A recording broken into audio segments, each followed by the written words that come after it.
位喜欢 Taiwanica 的粉丝，大家好，我是 Anita。是不是觉得 Taiwanica 非常好笑，非常有教育意义，而且每次都可以学到东西呢？如果你也是这样认为的话，赶快来上我们 buymeacoffee.com /Taiwanica 来成为我们的会员，成为专属的 Taiwanican。在这个 buymeacoffee.com 页面上，我们会提供更多、更深入、更不一样、更多元化的话题，可以让你们更了解 Eric 跟 Anita 私底下是什么样的人。除此之外，我们还提供了很多像我们私人的一些服务、课程等等方面的。想要更多的讯息呢，赶快上 buymeacoffee.com /Taiwanica。成为专属会员之后呢，未来我们会不定时举办 Q&A， 或者是1个月一次的跟粉丝见面跟聊天的机会哟，非常非常多专属的内容提供给你。所以如果你真的很喜欢 Taiwanica 的话，欢迎来上 Taiwanica 的 Buy Me a Coffee 的页面。再说一次，网址是 buymeacoffee.com /Taiwanica。我们在上面等你们哦，快点来！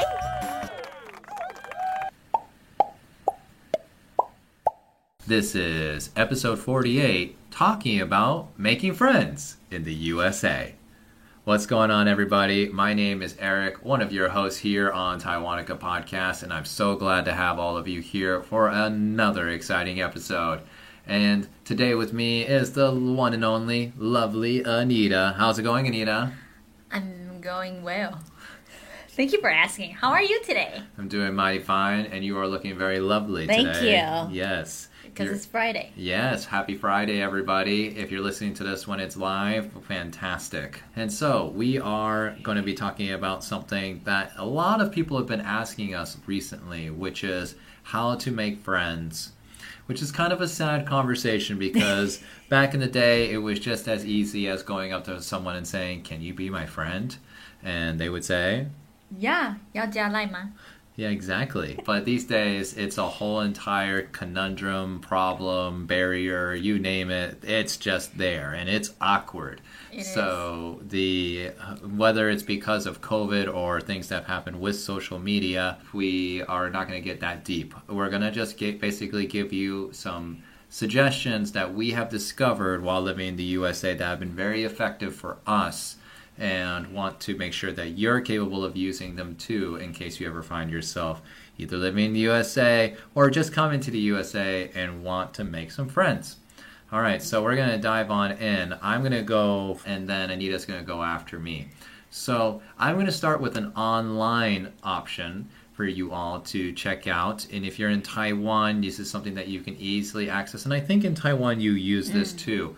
It's called Meetup.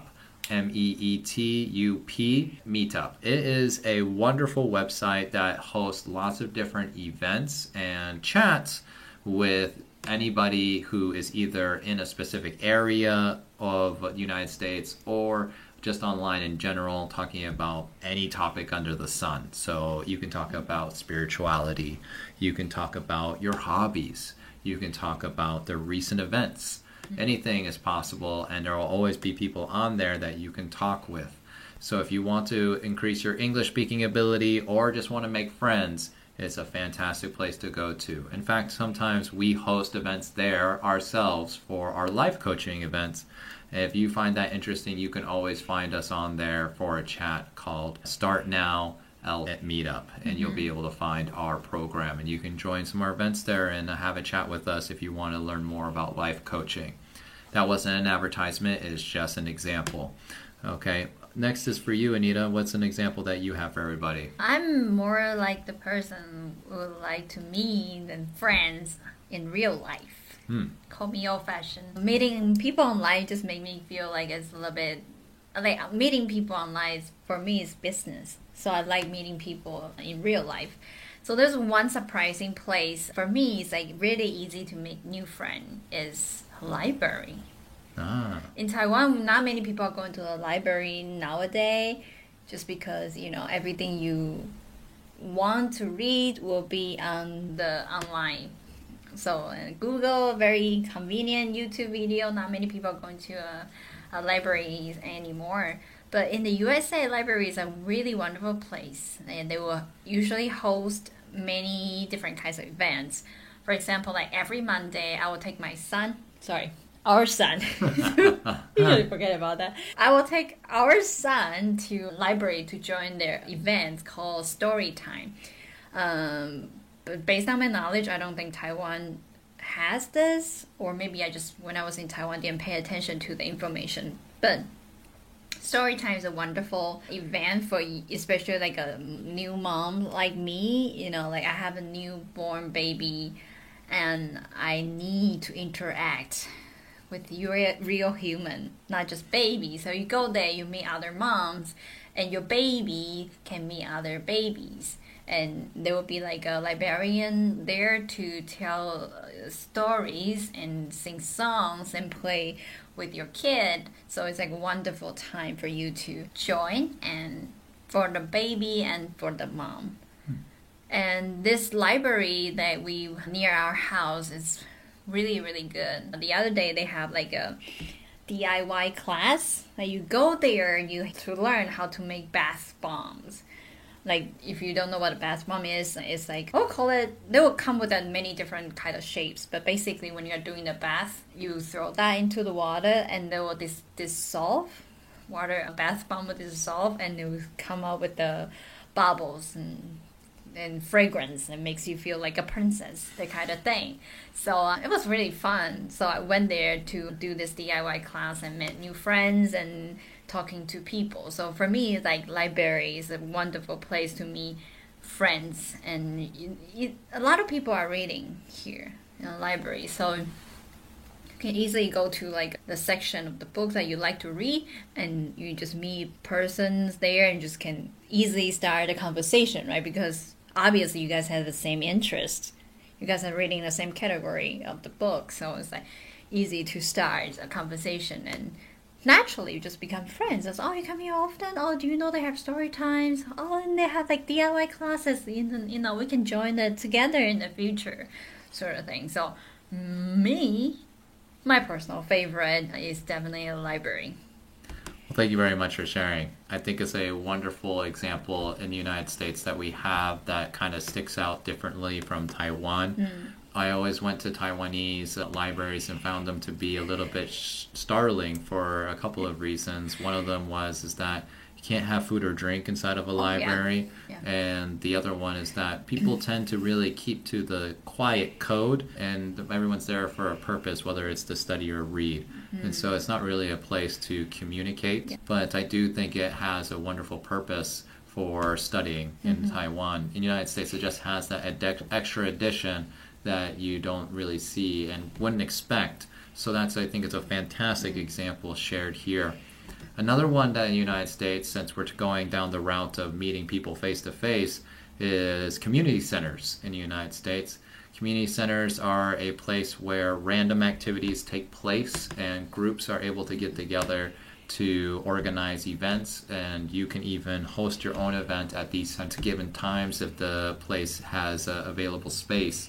To give you a very specific example, one very common event that people like to join is book clubs. So with book clubs, you basically all organize with a group of people to read the same book together, and afterwards you will get to go to the event and organize the time to discuss the book, and maybe do a little bit of a catering, so have food with the book reading, and then just basically build a bond with the people who you read the book with.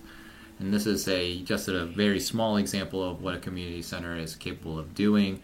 Other activities such as gardening near the community center, or sewing, or any handcraft options are available at these places. So if you're more of a crafty person or someone who likes to share knowledge, these kind of places are really good for being able to interact with one another. So that's another live one. Now I'm going to go into my other example that I wanted to share with online. Very similar to Meetup, and this is actually thanks to one of my friends, Annie. Shout out to you for giving me this idea. is that there's another website called Clubhouse, and Clubhouse is very similar to Meetup, but you have the opportunities to not only talk to regular people about certain things, but you can also meet famous people and actually join a conversation with them on this platform. A wonderful place if you're thinking about not only expanding your network with friends locally, but also internationally if you're thinking about meeting people of all different career paths and stuff like this. So this is another great example that people in America like to use in order to meet people. In the United States is a very big country, so if we want to expand our network, it's not just in our state some of the times because we have many places we can go. So we have these other options of places that you can go and see so that you can expand your network all around. It's really nice. Like that, it's really good for, people who really wanted to meet different people from different countries, from different paths, like different working industry. Another place I would say, some people, like especially some people that I know who moved from Taiwan to the USA, either it's because of their job or because of their husbands or wives are from here. So when they first came here, they are kind of like, they don't know where to start. Like they are trying to handle a lot of things at the same time, like getting used to a new country sort of things. They don't know where to start. I have 2 suggestions that you can consider. Take it as a consideration. The first one is church. If you happen to have that you can go to the local church. They definitely have like, as far as I know, they will definitely have like a church for like Taiwanese people are going to. You look up on the local area, you can definitely find those kind of churches, and you go there, and because you're all Taiwanese or whatever country that you're from, you can meet the people from the same country as you, so you'll feel like more like willing to engage with other people. It's a really good start point. And the other one is Facebook group. Those places are wonderful, and they're more like a helping community center online version. You just type in, like, for example, like Taiwanese in the USA, either in Chinese or in English. You can definitely find some groups, and then you can join, and they will share some informations like from housing. They are looking for roommates. From that kind of information to like, oh, do you know there's a really good Taiwanese restaurant in this place? What happened to my tongue? So yeah, there's a really good place to start to, and Facebook, very useful tool. And the place that we are in right now, they have like a Taiwanese, forgive me if I don't remember the correct name, but a Facebook group, and it's just for Portland area, right? Yeah, that's like a Taiwanese. They have like a group, the committee. Okay. They have like a group. I forgot the name. I'll Google it and share the information. But basically, it's like they will take you as a member. So you just pay the membership fee, and then you can join their group, and they will just bunch of Taiwanese people. They will hold like a dinner party or like dance party or karaoke. The other day I saw they are having a karaoke events. So those are very useful tools and a really good, like, comfortable start point, which is local church to me, not just the people from the same country as you are. And also the people from have same religions, and you can get a lot of information. Because sometimes when you are in a new place, you Google online, the information is not what you're looking for. And those groups can help you. They can share the information from the Taiwanese point of view, So it's a very good place. Yeah, I think sharing both of these points of views are very clear, Anita. It's nice that you gave a religious background and also just a community background when it comes to the place that you're actually from. So Facebook groups are great for that these days. You're able to build a community of people who are familiar with your culture and background very quickly if you join their events, which is a great way a gateway to be able to find out even more information about the area that you're in. A lot of Taiwanese people specifically have told me, the one thing that I really want is to be able to make a Taiwanese friend first before I move on to making local friends, just so I can get my bearings, like get used to where I am.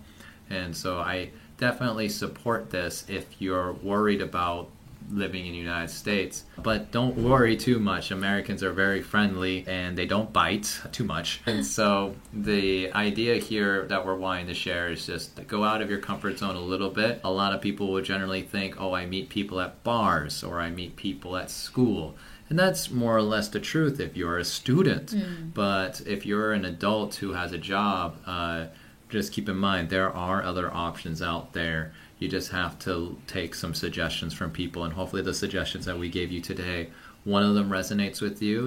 If it doesn't, try another one. The idea is just to experiment different ideas and see which one you find interesting, because they're all very different, and we've experienced a few of these in our day, and we definitely find that some of them suit our needs and some of them do not suit our needs. So it's just about going out there and giving it a try.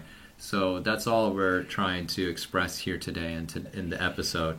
So one final thing I wanted to mention is if you do anything else, like whether it's a sport or if you are a person who likes the outdoors, keep in mind that there are communities for those too everywhere in the United States. One thing that we take pride in the United States is networking. I mean, that's why social media is so popular, is that we use it for pretty much everything when it comes to networking. But you don't have to rely solely on Facebook to do that.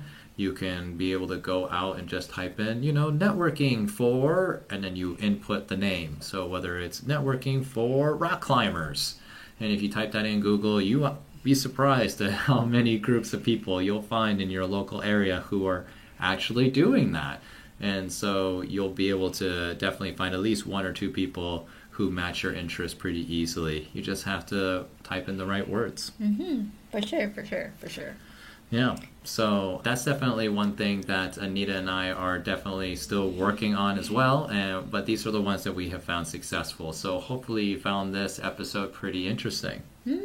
Yeah, I know how lonely it could be when you are in a new country and then you don't quite, you don't have your own social circle. It could be very challenging in the beginning. So hopefully those ways can help you meet new friends and start your new life here. Thanks so much for tuning in to Taiwanica. If you're enjoying the show, please feel free to rate, subscribe, and leave a review wherever you listen to your podcasts. That helps others find the show, and we greatly appreciate it. Thanks again for listening, and we'll catch you in the next episode.